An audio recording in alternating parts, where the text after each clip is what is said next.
everybody, but just planning from the beginning and just thinking about these kinds of things from the outset.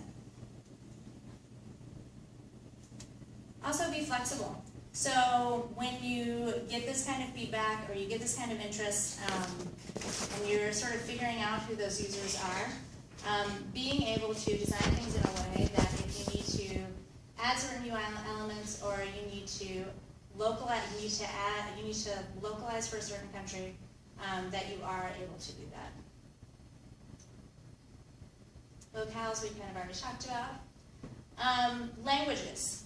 So an important thing to remember about languages is planning for not just different languages and having that kind of localized content, but also accounting for things like characters. So you might think, when I say character-based languages, you might think of things like Mandarin or Thai. But you also want to think about things like special characters, which is something that I know sounds really silly but trips people up all the time. So like umlauts in German and that type of thing.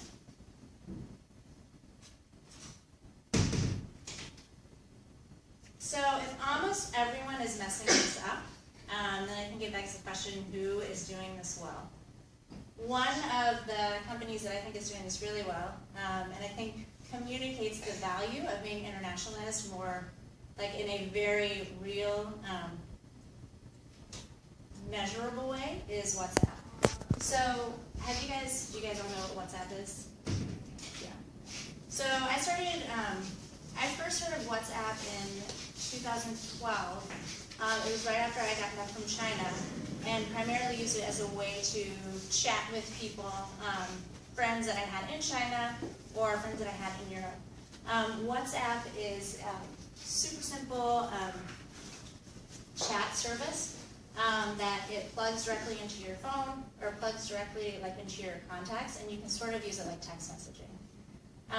It was purchased by Facebook last year for $19 billion, and Facebook bought it primarily for that, for all of those international users that it had. So originally, when I first started using WhatsApp, I did not think it was an American company, but it is. It's based in California.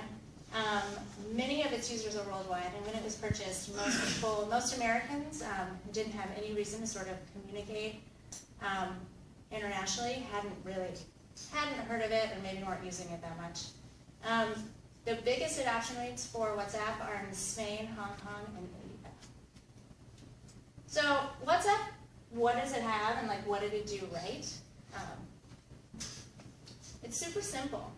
So even though it's got a super simple UI, it's got a super simple UI, was super easily localized, and in terms of being culturally transferable, it was a UI that people were already familiar with. So if you look at it, it looks just like a text client, just like SMS.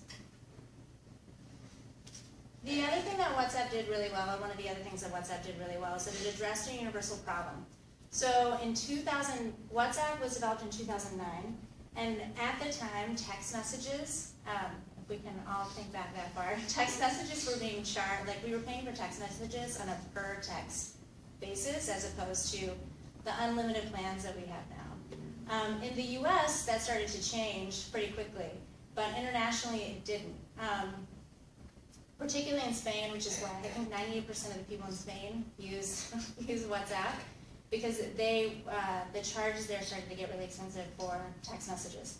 The other thing, and also in countries where you had people who didn't want to pay for international text messages or international SMS, and they could keep in touch with people that way. So that's also, Hong Kong has a really, really high use rate.